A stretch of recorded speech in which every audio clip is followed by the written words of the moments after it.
Question number 5 ना, चलिए जी question number 5 देखते हैं इसका। In a circle of diameter 40 centimetre में एक्सरसाइज 3.1 का क्वेश्चन नंबर 5 देख रहा हूँ।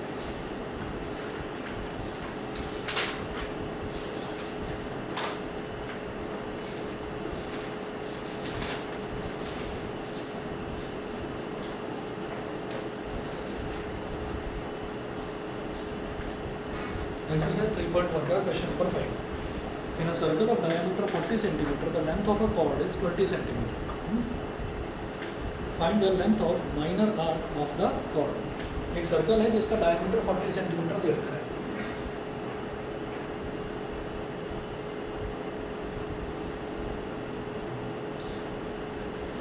डायमीटर अभी बना दूंगा मैं। डायमीटर 40 सेंटीमीटर है तो इसका मतलब रेडियस 20 हो गया, आधा हो गया उसका। और ये बोल रहे हैं the length of a chord is 20 centimetre. तो कॉर्ड क्या होती है, मान लीजिए यहाँ से और यहाँ तक टच करने वाली एक स्ट्रेट लाइन है, तो वो कॉर्ड हो गई। इस कॉर्ड को बोल दीजिए ए बी।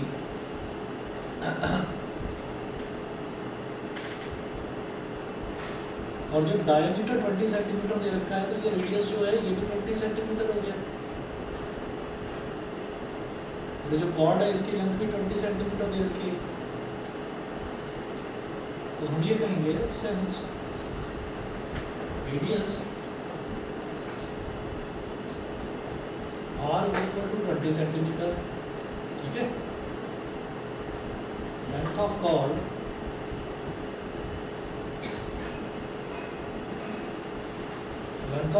ए बी, ये भी 20 सेंटीमीटर। तो क्या कहेंगे, therefore triangle OAB is an equilateral triangle.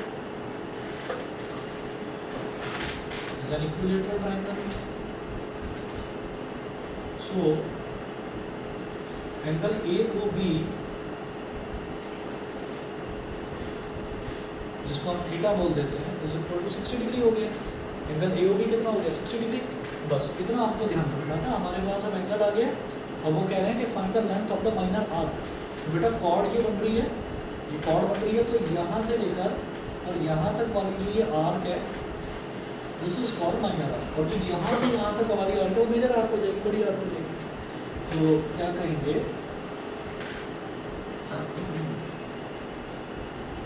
कि थीटा की वैल्यू 60 डिग्री आ गई। It implies that theta is equal to क्या हो गया, π/3 radian.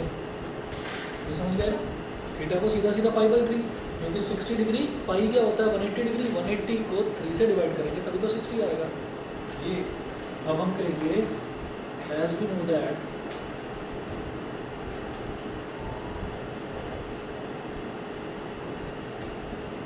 Theta is equal to L upon R। तो L निकालना है, L is equal to theta into R। देखिए थीटा कितना है π/3 और R कितना है 20। तो इसको कह दीजिए आप पाई इंटू 20/3 और पाई को क्या बोलेंगे 22/7। क्वेश्चन में कुछ बोला तो नहीं कि पाई को कुछ लेना है, उन्होंने कुछ बोला नहीं है कि पाई की क्या वैल्यू लेनी है, कुछ नहीं बोला। तो 20/3। अब देखो 3 से ना तो ये कटता है ना ये कटता है, 7 से ना तो ये डिवाइड होता है ना ये डिवाइड होता है। तो सीधा सीधा आप लिखें 22/7 कितना हो गया 3.14 और 20/3 3 6 is 18, 20 - 18 हो गया 2, 6.6666 यानी कि 6.67। इन दोनों को मल्टीप्लाई कर दो, 6.67 into 3.14, 4 7 are 28, 4 6 are 24 और 2 26, 2 carry 4 6 are 24 और 2 26, 1 से जब मल्टीप्लाई करा तो 7 6 6, 3 7 are 21, 2 carry 3 6 are 18 और 2 20, 2 carry 3 6 are 18 और 2 20, 8 6 plus 7 13, 1 कैरी आ गया 1 plus 6 7 plus 6 13 plus 1 14, 1 कैरी आ गया 1 plus 2 3 plus 6 9 209438। इधर पॉइंट के बाद 2 डिजिट, इधर भी पॉइंट के बाद 2 डिजिट, यानी कि पॉइंट के बाद टोटल 4 डिजिट और राइट से 4 डिजिट काउंट कर लो 1 2 3 4, ठीक है। तो अप्रॉक्सीमेटली 20.94 लिख दो इसको बस, 20.94 सेंटीमीटर।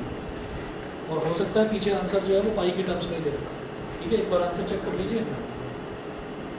3.1 का क्वेश्चन नंबर 5।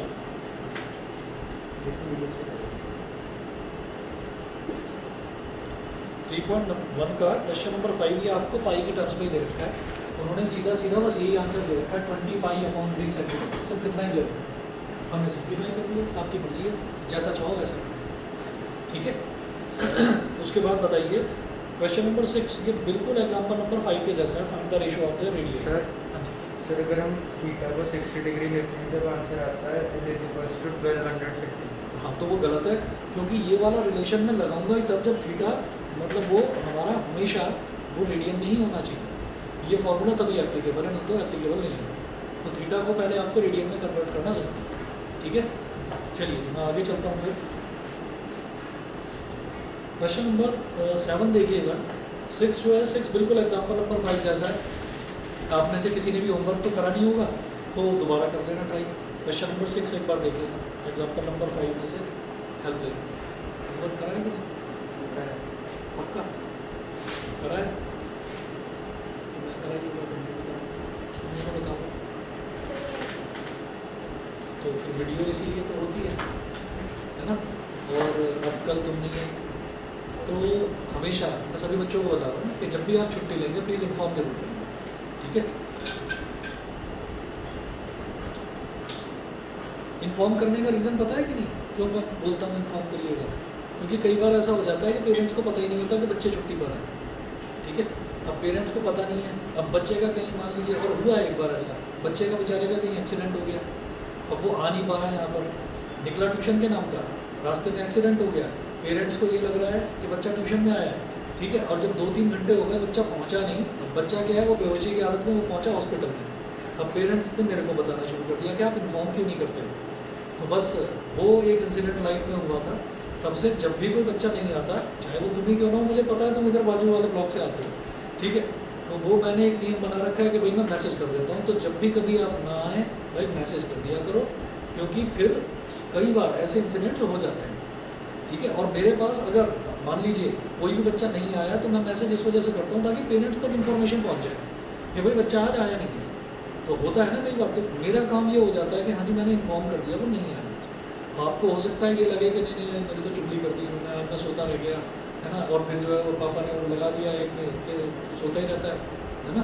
तो वो मेरी चीज़ों को आप नेगेटिव वे में मत लें, क्योंकि मुझे मालूम है कि 10th 11th 12th खासतौर पर 11th 12th इसमें नींद कुछ ज़्यादा ही आती है, मुझे भी आती है, ठीक। तो ये इंसिडेंट हुआ है एक बार इंसिडेंट ऐसा भी हो गया था कि 3 बच्चे एक साथ गायब हुए थे।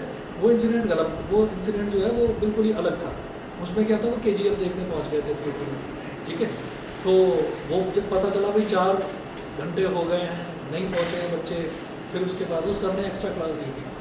तो फिर मेरे पास चलो कोई बात नहीं, अब 2 के पेरेंट्स बड़े खुश हो गए, बड़ा बढ़िया टीचर है, एक्स्ट्रा क्लास दे रहा है, 3-3 4-4 घंटे पढ़ाया, ठीक है। लेकिन एक के फादर का फ़ोन आ गया, उन्होंने कहा कि सर जब भी कभी एक्स्ट्रा क्लास लेते हो ना तो प्लीज़ बता दिया। क्या है कि हमारा भी कुछ प्लान था, तो वो आपकी एक्स्ट्रा क्लास की वजह से सारा गड़बड़ हो गया, पहले से मैसेज कर देते आप। मैंने कहा मैंने तो एक्स्ट्रा क्लास ली ही नहीं है, और मैंने कहा वो तो आज पहुंचा ही नहीं है यहाँ पर। बस वहीं से एक लूप होल चाहिए होता है, वहीं से पोल खुल गई, ठीक है। तो भाई जब भी कभी कुछ भी रीज़न हो, फैमिली के साथ में कहीं जाना है, कोई भी रीज़न है, तबीयत खराब है, बस एक मैसेज डालो। चलिए जी आगे चलते हैं। मैं इसमें देखूंगा question number 7। Find the angle in radian through which a pendulum swings if its length is 75 centimetre and the tip describes an arc of length 10 centimetre, 15 centimetre and 21 centimetre. Question number 7 जो है, find the angle in radian through which a pendulum swings. तो pendulum कुछ इस तरह से है, ये rigid support होती है, रिजिड सपोर्ट से हम थ्रेड बांध देते हैं, एक थ्रेड बांध देते हैं, और फिर पेंडुलम को ऐसे खींचते हैं, ये यहाँ आ जाती है,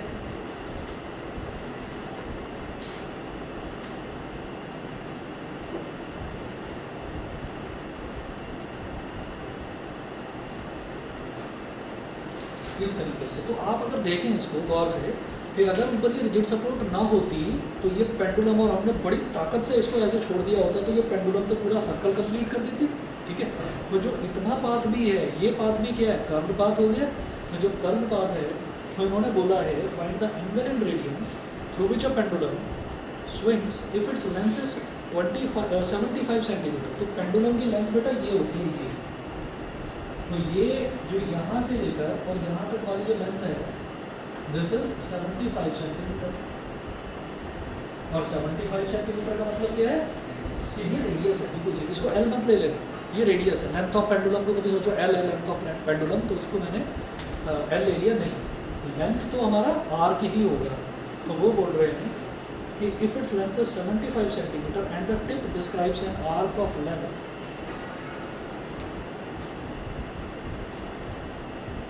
it describes an arc of length। अब ये तीन अलग अलग पार्ट दे रखे हैं कि अगर आर्क की लेंथ 10 सेंटीमीटर है तो क्या होगा।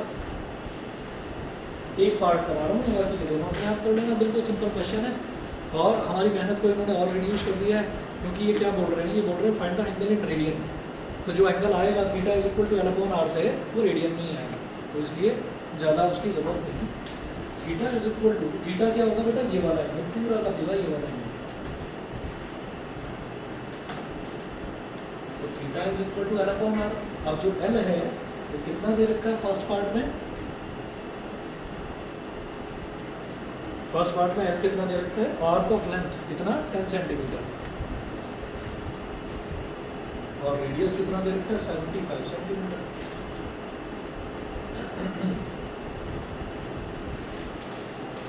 10/75, ज़्यादा सिम्प्लीफाई क्या करना, 5 2 10, 515 का, और चाहो तो कर लो इसको, 15 0 0 और 20 आ गया, 15 1 15, 20 - 15 हो गया 5, 5 0 50, 15 3 45, 0.1333 यही आता है।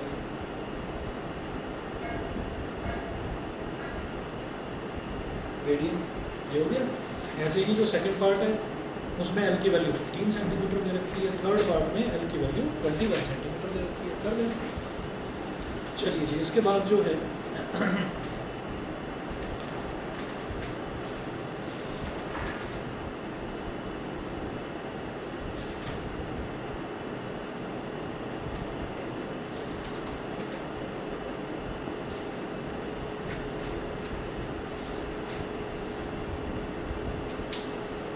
ये मिटा रहा हूँ सारा।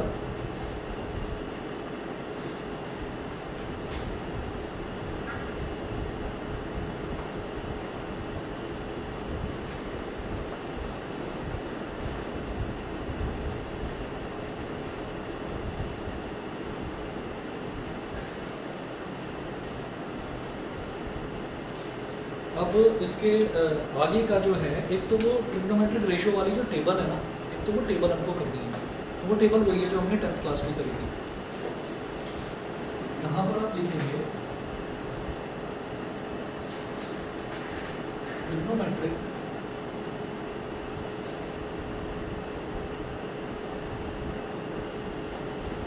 ratios of some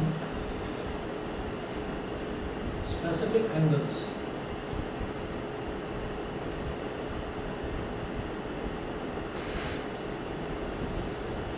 trigonometric ratios of some specific angles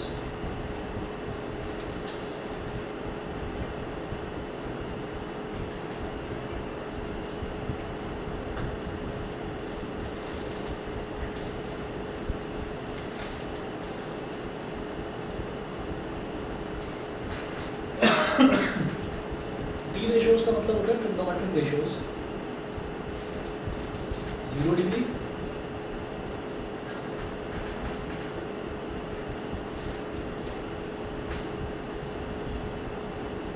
इधर लिखना साइन थीटा,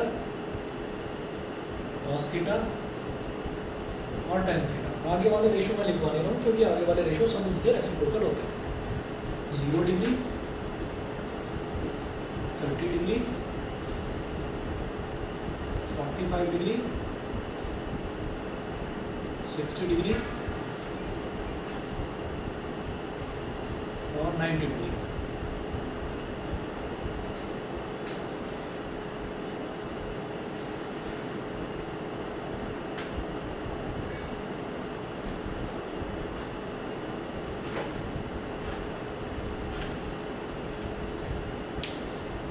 हाँ जी, जब साइन 0 डिग्री है तो उसकी वैल्यू क्या होती है 0, साइन 30 की वैल्यू 1/2, साइन 45 की वैल्यू 1/√2, साइन 60 की वैल्यू √3/2, साइन 90 की वैल्यू 1।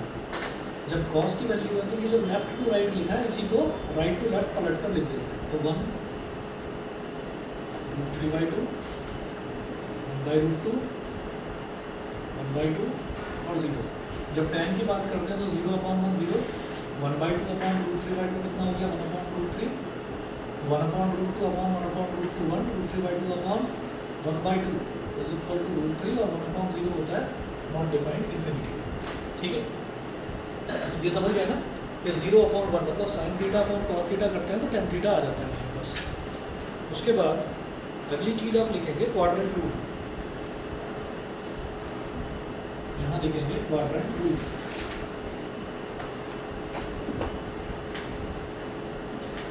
क्वाड्रेंट रूल में आपको क्या करना है, जैसे कोऑर्डिनेट एक्सिस होती है ना, एक्स एक्सिस और वाई एक्सिस वो बना लेंगे। यहाँ पर बनाइए वाई ना लिखें इसको, ये वाई एक्सिस जैसे बनाते हैं बस ऐसे सीधी लाइन ड्रॉ करें। ऐसे यहाँ पर हॉरिजॉन्टल लाइन जैसे कि एक्स एक्सिस ड्रॉ करते हैं, इधर लिखिएगा 0 डिग्री, इधर लिखिएगा 90 डिग्री, इधर लिखिएगा 180 डिग्री, इधर 270 डिग्री और इधर 360 डिग्री। यहाँ लिखिएगा ए, यहाँ एस, यहाँ टी और यहाँ सी। ए का मतलब क्या होता है, ए का मतलब होता है ऑल, एस का मतलब होता है साइन, ठीक है, तो इसी में लिख लो सीधे ऑल, एस का मतलब होता है साइन, टी का मतलब होता है टैन और सी का मतलब होता है कॉस। ठीक है, प्लस प्लस प्लस और प्लस। इसको याद रखने का तरीका होता है कि हम 0 डिग्री से स्टार्ट करते हैं, तो 0 से पहुँचे 90, दिखाई दे रहा है ना 90 डिग्री का एंगल बन रहा है, फिर 90 से पहुँचे 180, तो यहाँ एक और 90 डिग्री, मतलब टोटल एंगल कितना हो गया एंगल स्वेप्ट टोटल 180 डिग्री। फिर ये वाला 180 से और 90 आगे पहुँचे तो 180 प्लस 90 270, 270 से और 90 आगे पहुँचे तो 360, ये हो गया। तो ऑल, यहाँ पर ऑल पॉजिटिव यानी कि सारे ट्रिग्नोमेट्रिक रेशियोज जो यहाँ लाई करेंगे 0 से 90 के बीच में, वो सारे पॉजिटिव होंगे। देख लो ये 0 डिग्री से 90 डिग्री के बीच में जितने भी ट्रिग्नोमेट्रिक रेशियो, कहीं कोई नेगेटिव साइन तो नहीं लगाया मैंने, सारे के सारे पॉजिटिव, ऑल पॉजिटिव। और इधर 90 डिग्री से 180 डिग्री, 90 डिग्री से 180 डिग्री के बीच की जो वैल्यूज़ होती हैं वो तो इस टेबल में मुझे पता ही नहीं है। ठीक है, तो हो सकता है आपको कुछ वैल्यूज़ बताई जाएँ कि भाई ये वैल्यू आप याद कर लेना, कोई करने की ज़रूरत नहीं है, आसान तरीका बता दूंगा कैसे याद होती है। उसके बाद 180 से 270 के बीच में कोई एंगल है, उसको भी याद करने का कोई लॉजिक नहीं, एक फॉर्मूला बताऊंगा उसी से हो जाएगा। तो हमें बस 0 से 90 डिग्री के बीच वाली ये बेसिक वैल्यूज़ जो हमने 10th में करी थी बस ये याद रखनी है। इसके आगे की वैल्यूज़ कैसे करनी है मैं बताऊँगा। तो ये हम इतना याद रखते हैं कि ऑल स्टूडेंट्स टेक केमिस्ट्री, या फिर ऑल स्टूडेंट्स टेक कॉमर्स, या फिर आफ्टर स्कूल टू सिनेमा, या फिर ऐड शुगर टू कॉफ़ी, कैसे भी याद कर लो, ASTC, जैसे आपको ठीक लगे वैसे याद कर लो इसको। ये करने के बाद में सबसे पहले हमारी ट्रिग्नोमेट्रिक रेशियो की टेबल ये हमको याद होनी चाहिए, दूसरा क्वाड्रेंट रूल पता होना चाहिए ASTC, ठीक। और उसके बाद तीसरा जो है सर, हाँ जी सर जैसे एक लाइन है 270 डिग्री वाली जो लाइन है सर, अगर इस पे ठीक कोई पॉइंट लाई करती है तो वो मैं बताऊँगा आपको, इसको छोड़ दो, बता दूँगा। इसके बाद आप यहाँ पर एक चीज़ लिखेंगे,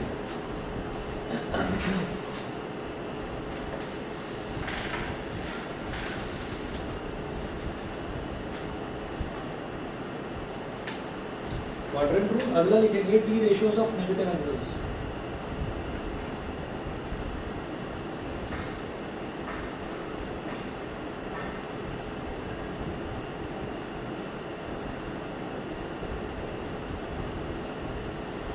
T ratios of negative angles, तो केवल 3 चीज़ें याद रखनी है। Sine minus theta will be equal to minus sine theta, cos minus theta will be equal to cos theta, और tan minus theta will be equal to minus tan theta. ठीक है, तो sine minus theta minus sine theta के equal होता है।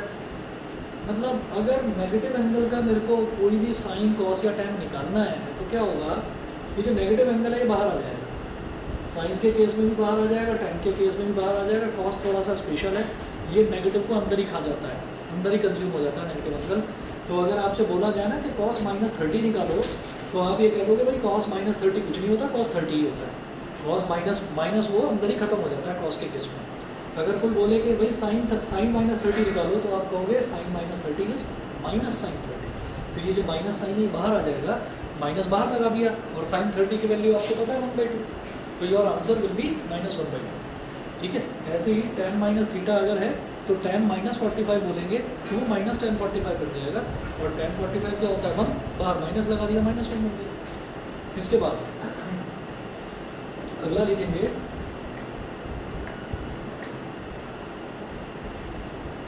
Complementary angles.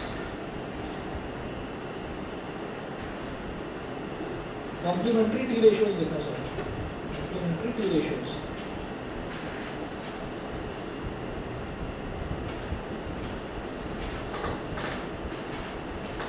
ये जो reversible reaction वाला साइन होता है ना, ये साइन लगा दो।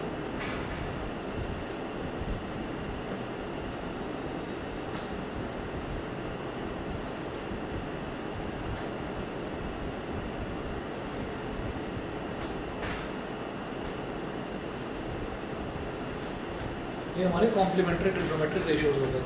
ठीक है, अभी इससे मैं क्या समझता हूँ मैं बताता हूँ आपको। कॉम्प्लीमेंट्री एंगल्स कौन से एंगल्स होते हैं? हम ये कहेंगे ऐसे दो एंगल्स जिनका सम 90 डिग्री होता है। तो ये आपको समझना इसलिए ज़रूरी है क्योंकि कॉम्प्लीमेंट्री एंगल्स वाला पोर्शन 10th में शायद आपके सिलेबस में हटवा दिया था। ठीक है, तो आपको ये याद रखना है कि अगर साइन 90 माइनस थीटा होता है तो ये कॉस थीटा के इक्वल होता है, कॉस थीटा के इक्वल होता है। और अगर कॉस 90 माइनस थीटा है तो भाई फिर वो साइन थीटा के इक्वल होता है।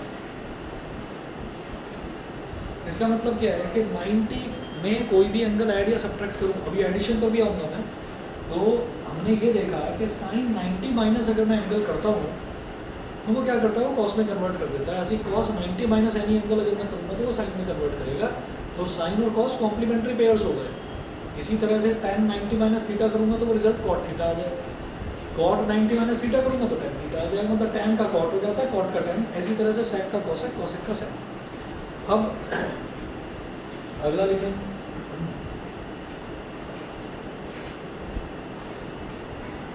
फॉर्मूले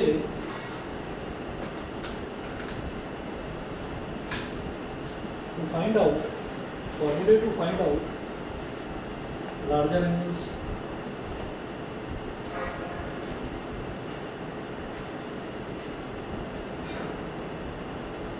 फॉर्मूले to find out larger angles. तो पहला फॉर्मूला लिखो, sine 90 into N plus theta. ऐसे लिखना, sine 90 into N plus theta is equal to, फिर ऐसे कर्ली ब्रैकेट लगाना है यहाँ पर, फिर लिखना है यहाँ पर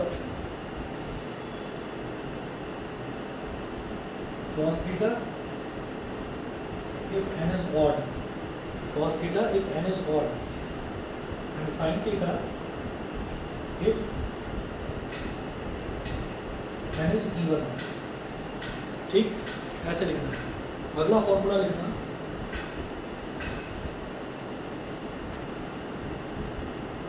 cos 90 into n plus theta is equal to sin theta if n is odd, cos theta if n is even। शुभ, ये दिखाई दे रहा है? शुभ, मेरी आवाज आ रही है? तुम्हें दिखाई दे रहा है ये?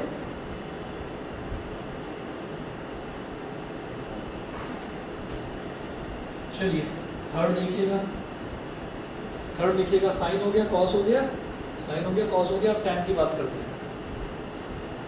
तो tan 90 into N plus theta, इसको लिखना cot theta if n is odd or tan theta if n is given, if n is given।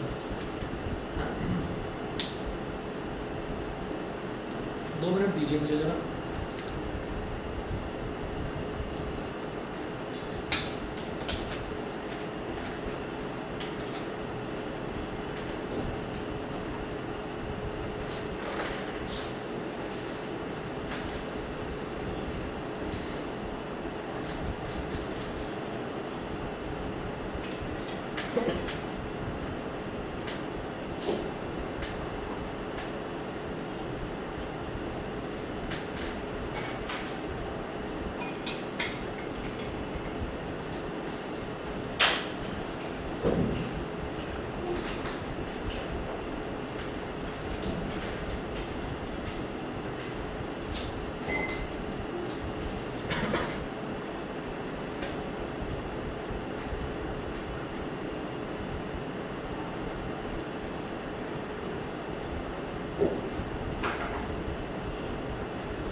तो हमने साइन करा, कॉस करा, टैन करा। अब इसी तरीके से अगले जो 3 ट्रिग्नोमेट्रिक रेशियोज हैं वो भी करेंगे।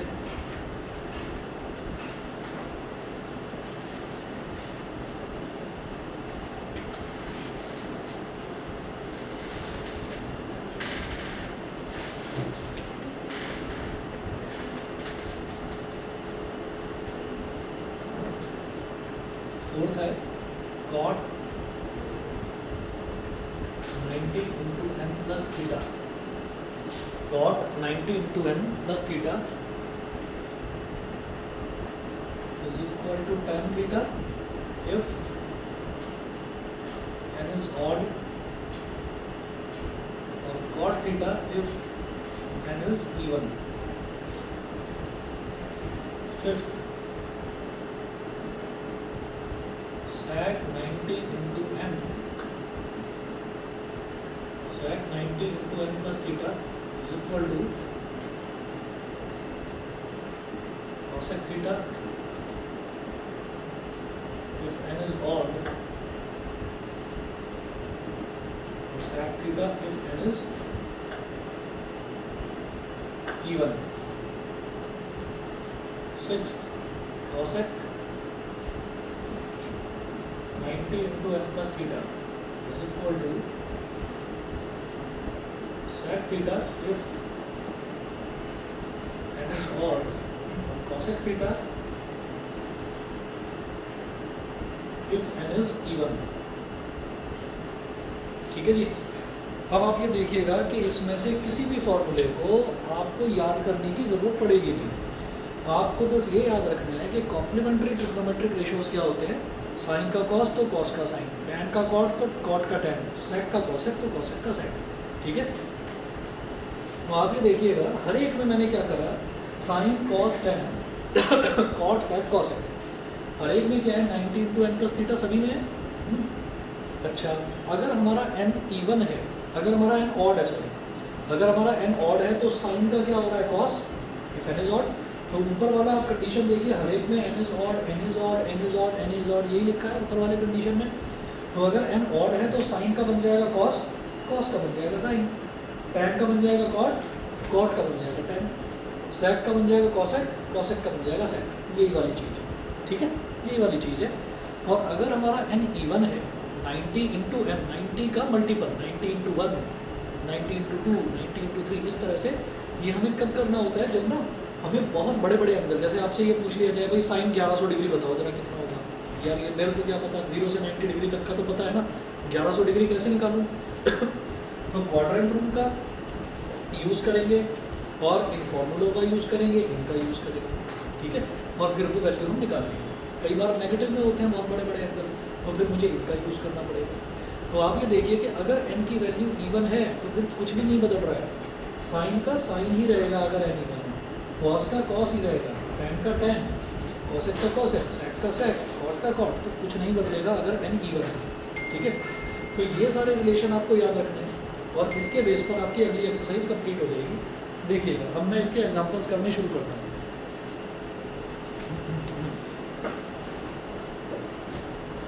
हाँ जी, अब आप आ जाइए पेज नंबर 61 पर, एग्जाम्पल नंबर 6।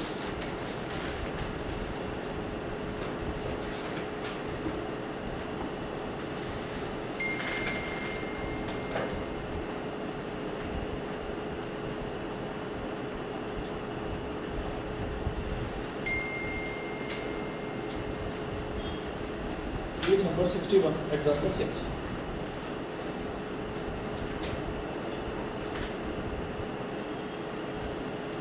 एग्जाम्पल नंबर 6 देखिएगा, if cos x is equal to -3/5, अब देखिएगा क्या दे रखा है, if cos x is equal to -3/5, x lies in the third quadrant, find the values of other 5 trigonometric functions, ठीक है। तो cos x दे रखा है -3/5,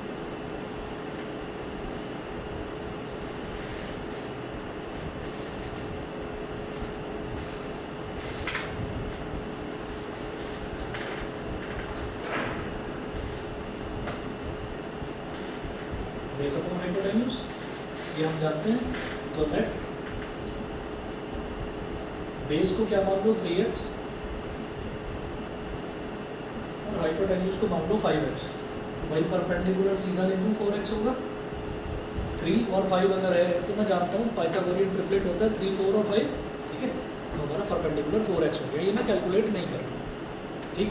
अब इसके बाद ये जो माइनस है इसका क्या करूँ, तो देखिए क्वेश्चन में कंडीशन दे रखी है x lies in the third quadrant. तो x अगर थर्ड क्वाड्रेंट पे लाई करता है तो बेटा ये वाला क्वाड्रेंट कहलाता है फर्स्ट क्वाड्रेंट, इसको बोलते हैं सेकंड क्वाड्रेंट, इसको बोलते हैं थर्ड क्वाड्रेंट और इसको बोलते हैं फोर्थ क्वाड्रेंट। मतलब मैं 0 से लेकर 360 डिग्री तक जाता हूँ तो पहला क्वाड्रेंट, दूसरा क्वाड्रेंट, तीसरा क्वाड्रेंट, चौथा क्वाड्रेंट। तो बोल रहे हैं x lies in third quadrant, तो x जब थर्ड क्वाड्रेंट में लाई करता है तो वहाँ तो सिर्फ tan ही पॉजिटिव होता है, बाकी सारे ट्रिग्नोमेट्रिक रेशियो नेगेटिव होते हैं। अच्छा, अगर tan पॉजिटिव है तो tan का रेसिप्रोकल भी तो पॉजिटिव होगा, और tan का रेसिप्रोकल क्या है, कॉट, कॉट भी आपका पॉजिटिव होगा, ये आपको ध्यान रखना है। तो आप ये कहेंगे यहाँ पर सीधा सीधा कहिए भाई कॉस तो हमारे पास है, तो sin x is equal to perpendicular upon hypotenuse 4x upon 5x, ठीक है। cos x हमारे पास है, cos x को छोड़ो, निकालो tan x, perpendicular upon base, तो कितना हो गया 4x अपॉन 3x, ये हो गया, ठीक। तो और बाकी के जो ट्रिग्नोमेट्रिक रेशियोज हैं मैं इतने में से इतने में कर रहा हूँ, बस इसको कोई ज़्यादा मुश्किल चीज़ नहीं है, बस इतने में कर रहा हूँ।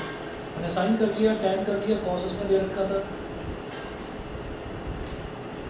sec x क्या हो जाएगा, cos x का उल्टा, तो माइनस का 5/3, cot x क्या हो जाएगा, tan x का उल्टा। अच्छा, tan x कितना आया, x से x कर दिया, ये आ गया 4/3, sin x कितना आया, x से x कर दिया, ये हो गया 4/5। tan x का उल्टा होता है cot x, तो ये क्या हो जाएगा 3/4। करके दिखाने की जरूरत ही नहीं है कि आप बेस अपॉन परपेंडिकुलर करके दिखाएंगे, कुछ नहीं।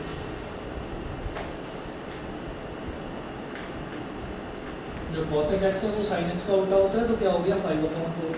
ठीक है, तो अब आप ये देखिएगा, अब मुझे करना क्या है, मेरे पास सारे आ गए ना, cos तो दे रखा था, sin tan, अच्छा नेगेटिव को मैं 2 मिनट के लिए भूल गया, नेगेटिव को मैं थोड़ी देर के लिए भूल गया हूँ।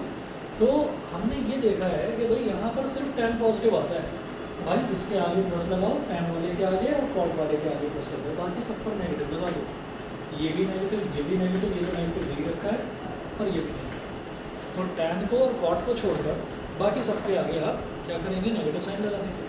तो ये सब कुछ किस तरीके से हुआ, ये सब कुछ बिल्कुल वैसे ही तरीके से हुआ जैसे आप याद करिए 10th क्लास में भी ऐसा क्वेश्चन था ट्रिग्नोमेट्रिक रेशियो में, बिल्कुल सिंपल सा, कि भाई आपको साइन थीटा की वैल्यू दे रखी है, find all the other trigonometric ratios, बस। तो यहाँ पर अब ये एक चीज़ और बता देंगे कि आपका जो एंगल है वो कहाँ लाई कर रहा है, कौन से क्वाड्रेंट में लाई कर रहा है, उसके हिसाब से करना है। तो इसीलिए एग्जाम्पल 6 मैंने इतने में कर दिया। ठीक है, अगर ये पेपर में पूछा भी गया तो 1 नंबर से ज़्यादा का क्वेश्चन नहीं है, 1 नंबर का है बस। आगे चलते हैं, एग्जाम्पल नंबर 7। अच्छा, ये सबके आगे जो आप नेगेटिव नेगेटिव पॉजिटिव साइन लगा रहे हो ना, इसके बाद आपको पता क्या करना है, क्वेश्चन कंप्लीट होने के बाद लास्ट में ना एक ब्रैकेट बनाकर के लिख देना, since x lies in third quadrant. ठीक है, तो टीचर ये नहीं कह सकता कि भाई आपने रीज़न नहीं लिखा, आप बता दो सर ये रीज़न लिखा हुआ है आपने कि मैंने नेगेटिव और पॉजिटिव मैंने साइंस क्यों लिए हैं। ठीक है, और 1 नंबर में ज़्यादा एक्सप्लेनेशन आपसे मांगी नहीं जाएगी, 1 से ज़्यादा की औकात नहीं है, क्वेश्चन 1 ही नंबर का है बस। ठीक है, आगे चलते हैं, एग्जाम्पल नंबर 7। एग्जाम्पल नंबर 7 में है cot x is equal to -5/12, x lies in second quadrant, find the values of other 5 trigonometric functions. छोड़ दो एग्जाम्पल 7। ठीक है भाई, cot x की वैल्यू क्या दे रखी है हमें, -5/12, x lies in second quadrant. तो भाई सेकंड क्वाड्रेंट में आप क्या करेंगे, cot x की वैल्यू -5/12 है, 5 और 12 बड़ा फेमस पाइथागोरियन ट्रिपलेट है, 5 और 12 है, तो अगला क्या होगा, 13 ही होगा। ठीक है, तो हमारा हाइपोटेन्यूज 13 आ जाएगा। अब मैं P/H, B/H ये सब कुछ करके साइन थीटा कॉस थीटा सब निकाल लूँगा।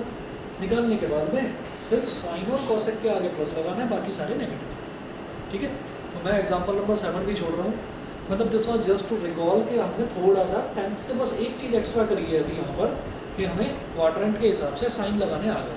ठीक है, अब आगे चलते हैं, नोट कर लिया ना, बताता हूँ।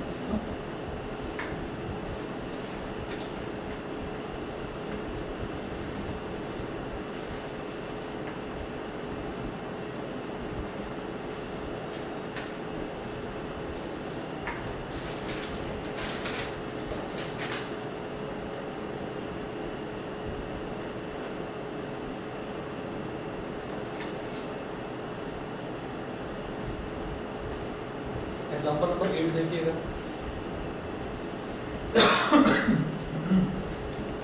एग्जाम्पल 8 में ये बोल रहे हैं कि आपको साइन 31π/3 की वैल्यू निकालनी है। ठीक है, साइन 31π/3 इसकी वैल्यू निकालनी है। तो जब साइन 31π/3 की वैल्यू निकालेंगे तो इसमें ये जैसे पाई आ गया, तो मैं क्या करूँगा, पहले इसको डिग्री में कन्वर्ट कर दूँगा। कैसे,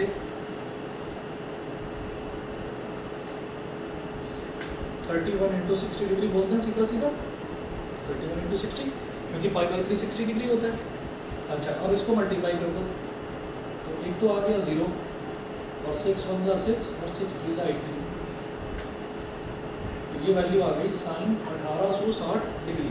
ठीक, अब ये इतना बड़ा वैल्यू आ गई, तो इसको मैं कैसे करूँ, इसको करने के ना 3 स्टेप्स होते हैं, वो 3 स्टेप्स आपको याद रखना है। क्या, सबसे पहले आप क्या करेंगे, इसको 90 के मल्टीपल में कन्वर्ट कर देंगे, मतलब कुछ ऐसा बना लेंगे 90 × n+θ, ये कर लोगे। तो मुझे दिखाई दे रहा है भाई 90 × 20 अगर मैं करूँगा तो 1800 आ जाएगा। भाई 9 × 2 = 18 आ गया, और 90 × 20 क्या आ जाएगा, 1800। ठीक है, तो लिखेंगे साइन 90 × 20, 90 × 20 क्या हो गया, 1800, और 1800 का मतलब क्या है कि भाई अब उसमें 60 आपको ऐड करना पड़ेगा, ताकि टोटल ब्रैकेट के अंदर वाली टर्म 1860 है, तो वो 1860 ही रहे। समझ गए? ठीक है, अब सुनिए, ये तो कर लिया, कन्वर्जन कर लिया, इस फॉर्म में लेकर आ गया इसको कन्वर्ट करने के बाद। फिर मैं ये देखूंगा 90 इंटू 20, तो सबसे पहले मुझे साइन डिसाइड करना होता है। साइन मतलब ये वाला साइन नहीं, साइन मतलब प्लस माइनस वाला, वो डिसाइड करना होता है। तो सबसे पहले मैं भागूंगा इसके पीछे, क्वाड्रेंट रूल के पीछे। तो कैसे करेंगे, 90 इंटू 20 है, तो जरा बताओ 0 डिग्री का मतलब क्या हो गया 90 इंटू 0, 90 डिग्री का मतलब क्या हो गया 90 इंटू 1, 180 का मतलब 90 इंटू 2, 270 का मतलब 90 इंटू 3। तो यहाँ लिख लो 90 इंटू 1 है, ये 90 इंटू 2 है, ये 90 इंटू 3 है, और लास्ट में इसी को 0 डिग्री को हम 360 भी बोलते हैं। ये क्या हो गया 90 इंटू 3। ये जो एंगल्स है, एंगल्स का जो ये पूरा सर्कल है ये ख़त्म नहीं होता, चलता रहता है जहाँ तक आप चाहो। 90 इंटू 1, 90 इंटू 2, 3, 4, 5, 6, 7, 8, 9, 10, 11, 12, 13, 14, 15, 16, 17, 18, 19, 20। 19 इंटू 20 यहाँ पर आ गया, समझ गए। दोबारा देखो, आपको स्टार्टिंग कहाँ से करनी है, 0 से, तो 0 से काउंट करो, 0, 1, 2, 3। तो ये जो काउंटिंग कर रहा हूँ ये किसकी कर रहा हूँ, 90 के मल्टीपल्स की, ठीक है। तो 3 का मतलब क्या है, 90 इंटू 3 है, तो 0 से स्टार्ट करेंगे, 0, 1, 2, 3, 4, फिर यहाँ पर क्या आएगा 8, फिर यहाँ पर क्या आएगा अगला 12, फिर 16 और फिर 20। तो 90 इंटू 20 मेरा यहाँ आ गया। 90 इंटू 20 में कुछ ऐड हो रहा है, ठीक है। तो मैं कहाँ पहुँच रहा हूँ, मैं पहुँच रहा हूँ फर्स्ट क्वाड्रेंट में। फर्स्ट क्वाड्रेंट में क्या है, ऑल पॉजिटिव, तो यहाँ लगा दो प्लस का साइन, यहाँ पर लगा दो प्लस का साइन। तो सबसे पहले मैंने क्या फाइंड आउट करा, सबसे पहले मैंने इसको कन्वर्ट करने के बाद में ये फाइंड आउट करा कि हम कौन से क्वाड्रेंट में जाकर पहुँचेंगे। तो हमें पता चल गया हम फर्स्ट क्वाड्रेंट में पहुँच रहे हैं। फर्स्ट क्वाड्रेंट में साइन कॉस टैन कॉट कुछ भी हो, सब कुछ पॉजिटिव, तो मैंने पॉजिटिव साइन लगा दिया। अब जरा बताओ अगला स्टेप, पहला स्टेप है साइन डिटरमिन करने का, कर लिया। अगला स्टेप है 90 का मल्टीपल बताओ, इवन है ऑड है। 90 इंटू 20, तो 20 क्या इवन, भाई इवन का मतलब साइन का साइन रहेगा, ठीक है। तो यहाँ लिखो साइन, उसके बाद कुछ नहीं, ये जो लास्ट में एंगल है 60 डिग्री हो गया। तो कितना बन गया ये आपका √3/2, ये है करने का तरीका, समझ गए। तो बड़े से बड़ा एंगल हो वो हम ऐसे आसानी से निकाल सकते हैं, ठीक है। चलिए जी अगला देखते हैं, एग्जाम्पल नंबर 9।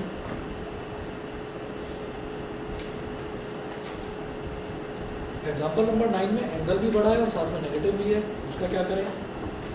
क्या दिया है इन्होंने, cos माइनस 1710 डिग्री, ठीक है। तो भैया cos में तो कुछ सोचने की ज़रूरत ही नहीं है। अगर मान लीजिए साइन होता है तो ये जो नेगेटिव है, ये नेगेटिव को पहले मैं बाहर ले आता, ठीक है। तो cos में क्या होगा, ये अंदर ही कंज्यूम हो जाएगा। तो cos माइनस थीटा सीधा cos थीटा के इक्वल होता है। तो ये किसके इक्वल हो गया बताओ भाई, cos 171 डिग्री, 1710 डिग्री, ठीक है। हाँ जी, अगर मैं अब 90 का मल्टीपल ढूंढूँ तो 19 का टेबल आता है, 19 का 19 9 सा 171 होता है, 19 9 सा 171 होता है। तो इसका मतलब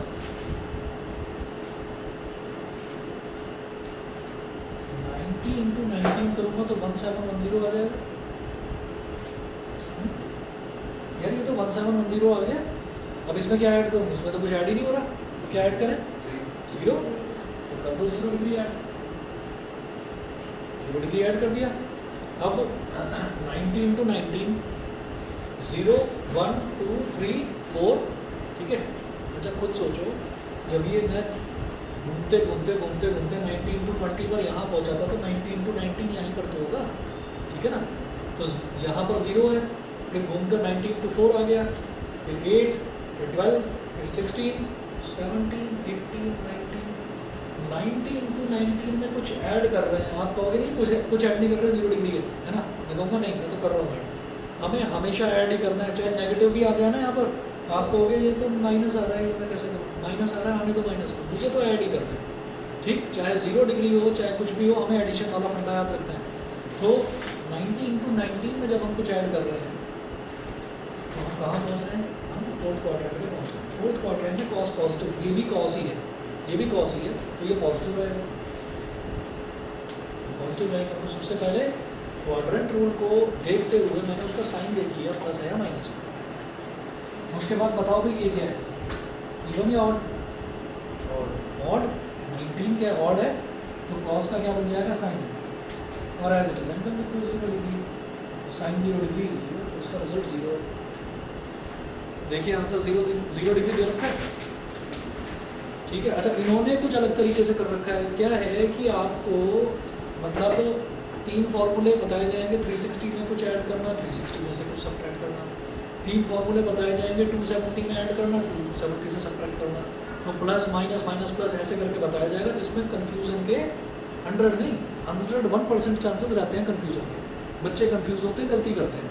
आपको बस यही फंडा याद रखना है ये, और इसमें ये जो इतने लंबे फार्मूले देखने में दिखाई दे रहे हैं, इतने लंबे हैं नहीं। हमें बस ये ध्यान रखना है कि अगर ये जो n है, अगर ये ऑड है तो साइन का कॉस, कॉस का साइन, टेन का कॉट, कॉट का टेन, सेक का कॉसेक, कॉसेक का सेक। और अगर n जो है वो हमारा गिवन आ रहा है तो फिर कुछ चेंज ही नहीं है, साइन का साइन ही रहेगा, कॉस का कॉस है, टेन का टेन। समझ गए? शुभ समझ में आ रहा है? बताओ। पता नहीं आवाज़ नहीं आ रही शायद। हाँ जी सर जैसे इसमें 19 बार हमने इसको सर्कल को कंप्लीट करा, तो सर वो तो 270 पे आएगा, तो थर्ड क्वाड्रेंट में नहीं आएगा? Good evening. ये थर्ड क्वाड्रेंट में आ गया ना, हाँ। है ना। मैं ये कह रहा हूँ कि मैंने इसमें 0 डिग्री ऐड करा है। आप ये मान लो कि हमें कुछ दिखाई नहीं दे रहा, हमने आंखें बंद कर रखी हैं, हम तो बस ये जानते हैं कि कुछ ऐड हो रहा है। अब चाहे वो 0 डिग्री ऐड हो, चाहे वो -30 डिग्री ऐड हो, कोई दिक्कत नहीं है। मुझे प्लस वाला रूल पता है, प्लस वाला लेकर चलेंगे, बस गलती कहीं नहीं होगी, ठीक है। नहीं तो फिर वो बहुत सारी चीज़ें याद करनी पड़ेगी, तो बस एक बेसिक रूल लेकर चलो। तो सर हमें जो भी उस पर आएगा हम उससे एक आगे का ही लेंगे। उससे आगे का ही लेना है, बस बस उससे आगे का लेना। समझ गए? हाँ। अच्छा इसके बाद मैं आपको ना एक एग्जांपल और कराता हूँ। 3.2 का एक्सरसाइज 3.2 का मैं करवा रहा हूँ, क्वेश्चन नंबर 9 मैं करवा रहा हूँ। उसके बाद बाकी के क्वेश्चंस इतने आसान हैं कि अगर आपको ये समझ में आ गया तो आप अपने आप कर लेंगे। सिर्फ क्वेश्चन नंबर 9 एक बार करवा या वो भी आसान, रूल यही लगेगा।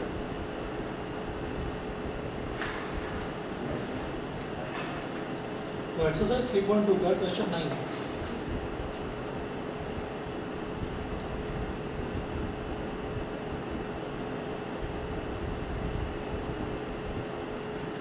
इसमें मुझे क्या फाइंड आउट करना है, साइन -11 पाई/3।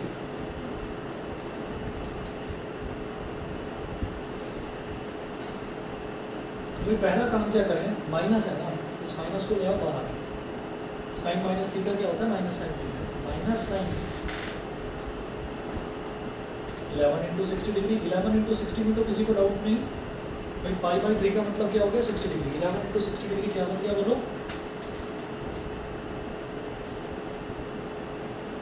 660 डिग्री। तो जो 0 है ना, 0 को गायब करके, इस 0 को गायब करके 9 के मल्टीपल्स चेक कर लो। जैसे 171 था तो 1710 था ना, मैंने 0 को गायब करा और देखा कि 9 के मल्टीपल चेक कर लिया, तो 19 9 सा मेरे को याद आ गया कि हाँ 171 होता है। 0 को गायब करा 66, तो 9 का मल्टीपल 9 7 63, ठीक है। तो 63 66 के आसपास का है, ठीक है। तो आप ले लीजिए इसको, माइनस रहेगा बाहर अभी, साइन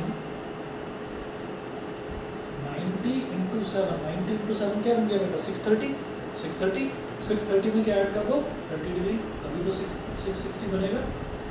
90 × 7 जरा देखो, 90 × 0 1 2 3 4 5 6 7, 90 × 7 में कुछ ऐड करा तो we are moving to fourth quadrant. Fourth quadrant में केवल कॉस पॉजिटिव है, साइन तो नेगेटिव, केवल कॉस पॉजिटिव है। अच्छा यहाँ पहले से माइनस लिखा हुआ है, उसको छोड़ो, वो तो क्वेश्चन में था। क्वाड्रेंट रूल के हिसाब से एक नेगेटिव और आ गया, ठीक है। वो माइनस तो पहले से ही था, उसको छोड़ो। तो क्वाड्रेंट रूल के हिसाब से एक माइनस और आ गया। और 90 × 7, 7 क्या इवन है, ऑड है, ऑड है, तो साइन का कर दो कॉस। यहाँ हो गया 30 डिग्री माइनस माइनस प्लस, और कॉस 30 कितना होता है, √3/2। तो इसका आंसर √3/2 आ गया, ठीक है। तो फंडा बिल्कुल मत भूलना। आपको ये लगे कि अरे पहले से माइनस लिखा हुआ है, कोई दिक्कत नहीं ना, वो पहले से माइनस लिखा हुआ है, क्वेश्चन का काम है, क्वेश्चन की वजह से पहले से माइनस था। आप क्वाड्रेंट रूल के हिसाब से चलेंगे तो 90 × 7 + 30 है, तो 90 × 7 में जब कुछ ऐड करेंगे तो हम फोर्थ क्वाड्रेंट में आ रहे हैं, वहाँ पर सिर्फ कॉस पॉजिटिव, तो साइन तो नेगेटिव होगा ना। मैं तो साइन को ट्रांसफॉर्म कर रहा हूँ तो वो नेगेटिव होगा। वो माइनस वाला पहले उसको बाजू में दे, भाई तू पहले अलग है, फिर इसका क्या हो गया, माइनस आ गया, ठीक है। और 7 क्या है, ऑड नंबर, ऑड है तो साइन का कॉस हो गया, एंगल एज इट इज, ये आपका प्लस का √3/2। एक्सरसाइज 3.2 कंप्लीट करिए, और जो शुरुआत के 5 क्वेश्चन हैं इनमें कोई 3 कर लेना, सारे करने की जरूरत नहीं है, ठीक है। इसमें कोई यार perpendicular upon base, hypotenuse, Pythagoras कब से करते आ रहे हो बचपन से, तो वो करने की जरूरत नहीं, कोई 2-3 पार्ट्स कर लेना। हाँ, क्वेश्चन नंबर 6, 7, 8, 9, 10 ये कंप्लीट कर लेना, ठीक है। और इसके कुछ क्वेश्चंस जो हैं मैंने अभी RDF ना किसी बच्चे को दे रखी है, तो मेरे पास कल तक वापस आ जाएगी, तो मैं और उसके RD में से क्वेश्चंस आपको भेजूंगा, करेंगे। चलिए जी, ओके।